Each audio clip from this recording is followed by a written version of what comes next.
Hi, boys and girls. Today you're going to take out your packet that opens with the Statue of Liberty.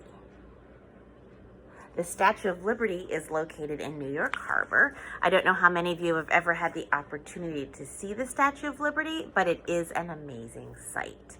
So please follow along as I read with you.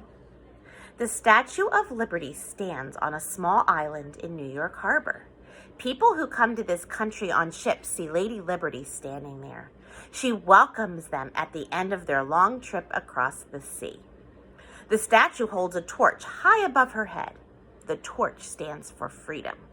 France gave the statue to our country as a gift of friendship. It was made in France. It came across the ocean in pieces. Then it was put together here. The statue is made of copper and steel. It is as tall as a building with 30 floors. The statue's face is very big. The nose is as long as your body. The fingers are about as long as the ceiling in a room is high. There are stairs inside of the statue. People climb 354 steps to get to the crown. 30 people can fit in the crown. There are 25 windows in it. They can see the ships that the statue is welcoming. A question I want to find the answer to is number 1. The passage is about, what is this passage about? Visiting New York, taking a trip on a ship, a famous statue, or climbing upstairs?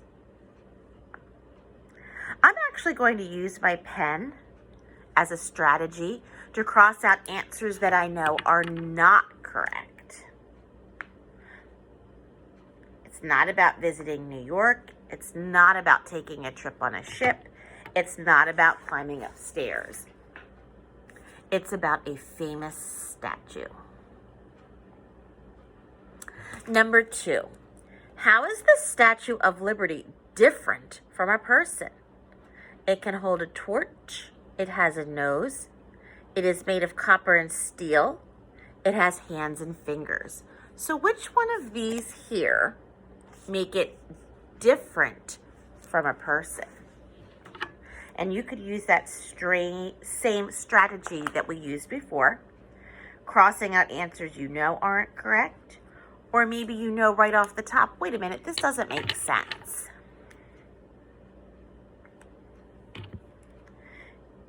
People can hold a torch. People have noses. People have hands and fingers. So that leaves us with, it's made of copper and steel. Because we know that people are not made of copper and steel. Number 3. One way that this statue is like a person is that it has stairs inside of it. It has eyes and a nose. It is as tall as a building. It is made of copper and steel. Which one of these are like a person? What does a person have? Do people have stairs inside of them?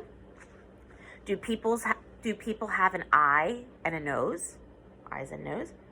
Are people as tall as buildings? Are people made of copper and steel? I chose has an eye and nose. Number 4, the author most likely wrote the passage to tell about a story about a funny woman, about what is made in France, about a crown you can stand in, about something important in our country. What do you think this passage, why the author mostly wrote this passage? And I chose because it's about something important in our country.